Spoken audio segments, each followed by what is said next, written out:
Hey everybody, welcome back to the Mass Retirees Weekly Update. Today's Friday, January 31st. I'm Sean Duhamel. Thank you so much for joining with us and tuning in again this week. Now, I've got four key and very important topics to go through this week. Everything from the COLA Commission to the Group Insurance Commission to the NCPERS Conference that took place in Washington, D.C. this week, and our activities on Capitol Hill while we're in Washington. And finally, last but certainly not least is the latest on the implementation of the Social Security Fairness Act. That's the repeal of weapon GPO. But before I get rolling with that, let me first say to those of you watching this video online, whether it's on Facebook, YouTube, the massretirees.com website, if you are a member of Mass Retirees, please check your email every Friday morning, 6 a.m. The weekly update comes out from us. It's sent by me under my name, so Sean at massretirees.com. That goes into your email box. It contains far more detailed information than what we are providing online and through these videos. Now, if for some reason you're not receiving the email and you're a member of our association, contact our office. Make sure that we have your email on file. Also, make sure that you don't accidentally unsubscribe or report the weekly email as spam. Every week, for some reason, a handful of members accidentally unsubscribe from the email. And it might be that you're not interested in that week's topic.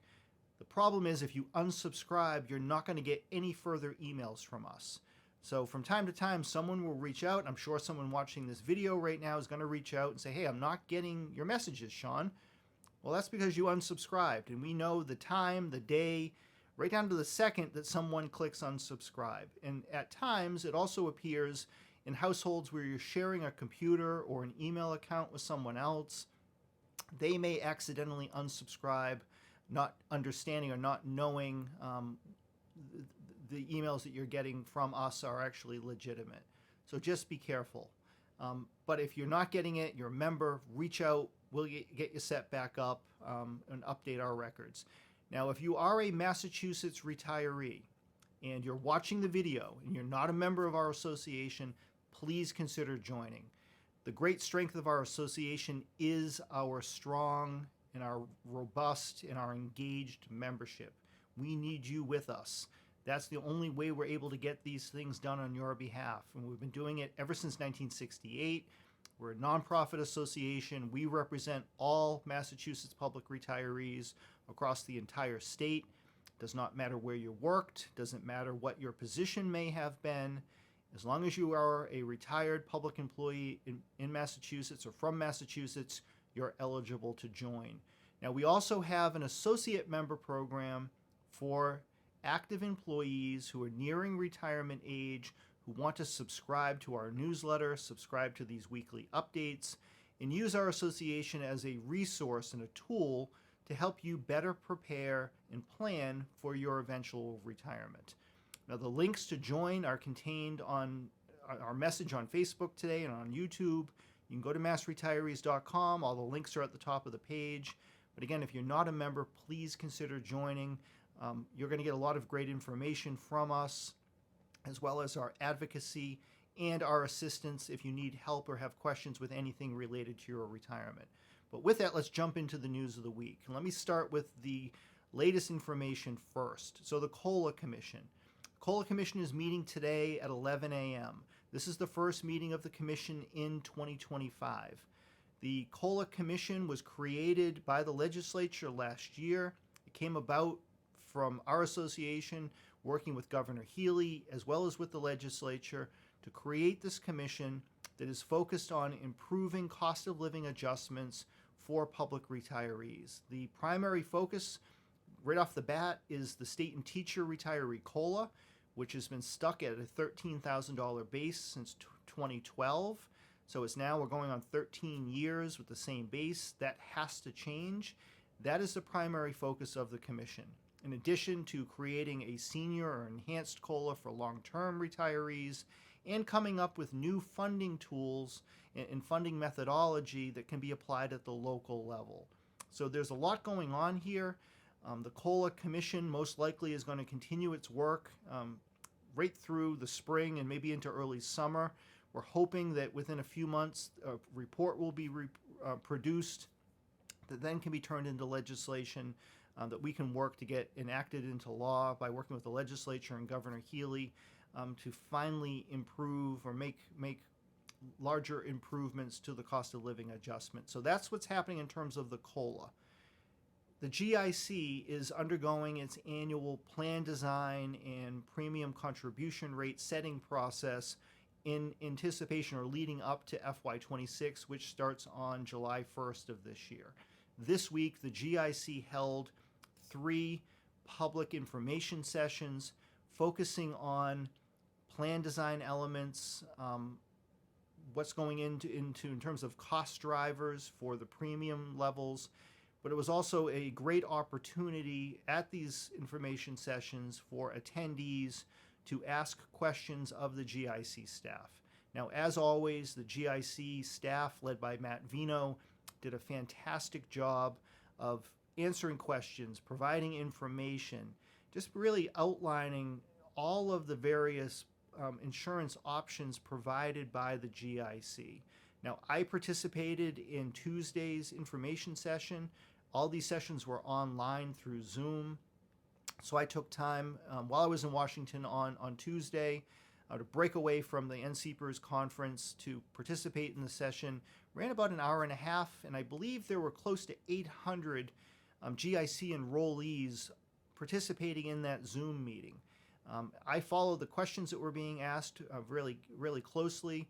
I know that there were a lot of retirees participating in that meeting. You asked some fantastic questions, and I really need to compliment the GIC staff, who did a great job answering questions in a very concise, accurate manner, breaking things down into plain English, because I know that insurance and the jargon is complicated. It's confusing. So the better job all of us do of trying to explain these things, these complicated issues in very simple terms, really goes a long way. So my hat goes off to Matt and his staff. You guys did a great job, and we're looking forward to the meeting next Thursday, February 6th, my mother's birthday, so happy birthday, Mom. But the meeting next week is going to focus on plan design. Now, thankfully, the GIC staff has recommended no significant plan design changes for the coming fiscal year. That means no increase in copayments, no increase in deductibles. Things would remain the same in terms of out-of-pocket costs, which is fantastic news for retirees and active employees insured under the GIC. Now, the commission meets next Thursday. We believe that at that time they will be voting to approve the suggestions made by the staff earlier this month. And then in February, there will be a meeting to approve the premium contributions for FY26. Now, unfortunately, as the GIC has been reporting and as we have been sharing with you, we're anticipating some pretty large premium increases, upwards of 10% or maybe even higher for certain plans offered by the GIC. Unfortunately, at this time, there's only so much that can be done to mitigate those increases. Now, thankfully, the position that has been taken by the state government and the commission itself is not to cost shift and pass on those costs to all of you. The state will be, at least as of now, absorbing the lion's share of those costs because the state pays the larger portion of retiree premiums. Retiree premiums for state retirees are 90-10, 85-15, and 80-20. So anytime there's an increase in costs, the state bears the larger share of those cost increases. However, as we have been saying for quite some time now, we are growing increasingly concerned about affordability when it comes to health insurance that's being offered for not only retirees, but active employees as well. These costs keep going up and up and up, and something's got to give. You cannot continue to afford to pay more. Now, in next week's update, we will be focusing more on healthcare, what came out at the GIC's meeting next week, as well as some other healthcare news here in Massachusetts. In the meantime, let me shift gears to what's happening in Washington, D.C., as well as what's going on with the implementation of the Social Security Fairness Act. Now, as I said before, Nancy McGovern and I traveled to D.C. earlier this week. We attended the annual conference of the National Conference of Public Employee Retirement Systems, better known as NCPERS. NCPERS is the national organization that represents all of the public retirement systems across the country. They have existed for many decades. Mass Retirees has been an active participant and member of NCPERS for decades. This is an annual conference that I quite frequently attend. Other members of our association, our staff have attended in the past. It's also heavily attended by the Massachusetts public retirement community. There were several retirement boards represented at the NCPERS conference. Tommy Ross, who is a member of the Somerville Retirement Board. Tom is a Somerville firefighter. He's a vice president of the Professional Firefighters of Massachusetts. He's also an executive board member for NCPERS. Tom not only was at the conference, but spent time on Wednesday with Nancy McGovern and I up on Capitol Hill advocating on your behalf, and I'll get to that in just a moment. But NCPERS is known for putting on fantastic conferences. There's always a wealth of information provided. They also do a very good job focusing on advocating not only for the public systems themselves, but from our standpoint, even more importantly, for all of you. They are your consistent voice day in and day out in Washington, D.C., on Capitol Hill, advocating on your behalf and to strengthen our public retirement systems. So Monday's conference was focused on the communications roles of all of the systems. It was a communications summit. So by communication, I mean the newsletters, the email blasts, the benefit verification forms, all of the various tools that the retirement systems use to communicate with all of you and to communicate with the general public about the work that they're doing. For the last few years, NCPERS has focused more and more on that aspect of things, and it is providing a tremendous resource for the overall retirement community and for organizations like us, to be honest, of sharing information and sharing some of the new tools that are out there. Some of the systems are now starting to use AI for customer service and to route phone calls coming in and other things internally. Now, here at Mass Retirees, we believe it's a little bit premature still to bring AI into our daily work, but it's certainly something we're keeping a close eye on for the future once some of the bugs and complications of those various systems are worked out. But it's still interesting nonetheless. Now, on Tuesday, the focus shifted from communications over to legislation. Now, NCPERS focuses on legislation not only in Washington, D.C., but all around the country. Our COLA Commission, for instance, once that report comes out, that will be something that inevitably NCPERS will be interested in taking a look at because it is potentially impactful on other states as well, and just in terms of the ideas we're going to come up with through that process. But a major focus of Tuesday's legislative conference was on the Social Security Fairness Act. And NCPERS over the years has done a fantastic job of keeping focus on that issue. They were advocates for the repeal of weapon GPO.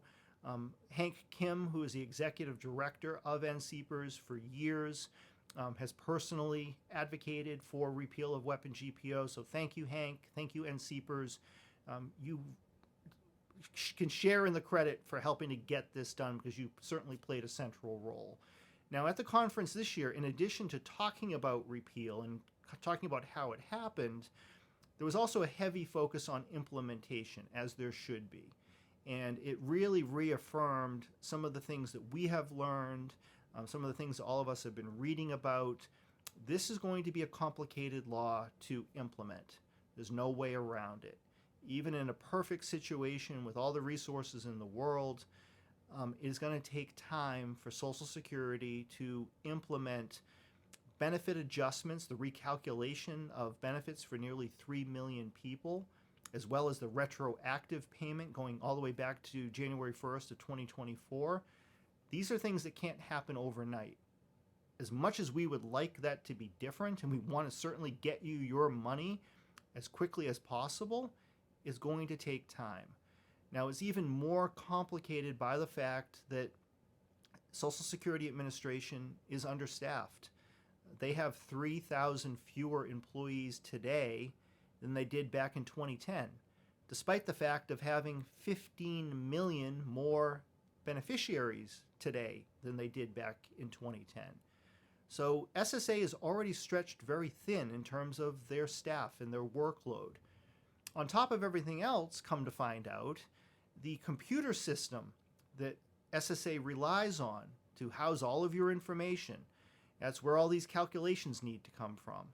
Well, maybe I shouldn't be shocked, but I am, to find out that the computer system is older than me. And I'm 54 years old.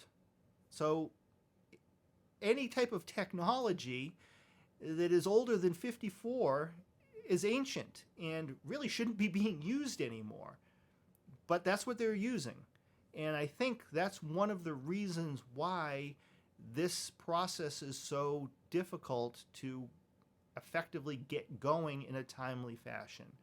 And it seems that this is why each individual benefit needs to be manually recalculated.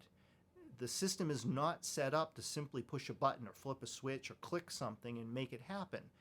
It just doesn't work that way. It probably should work that way, but it doesn't. And this is not a problem that's occurred overnight. This has been decades in the making. Now, there are a few things that are going on here. And believe me, we're not sitting back. We're not making excuses. We're not just, wait and see. We were in Washington for a reason, and it's to make sure this new law gets implemented as soon as possible, to get you your money as soon as possible and keep it moving. But there are things that are going to need to take place in the meantime to make sure that happens sooner rather than later. Now, as we learned on Capitol Hill, and to quote some of the folks we met with, just simply throwing money at it is not necessarily the answer. Even if Social Security began to hire new staff today, those people need to be trained and brought up to speed. That's going to take months, if not years, to accomplish. What seems to be the most likely avenue is Congress allocating emergency funding to allow Social Security to pay overtime for its current workforce to focus on the implementation of the Social Security Fairness Act. People got to put in the extra hours, and they need to be paid for those extra hours. People aren't going to work for free. The other interesting thing that we were reminded of is that at one time, employees of Social Security, just like all of you, did not pay into Social Security. So current retirees from SSA, they're affected by weapon GPO just like all of you are.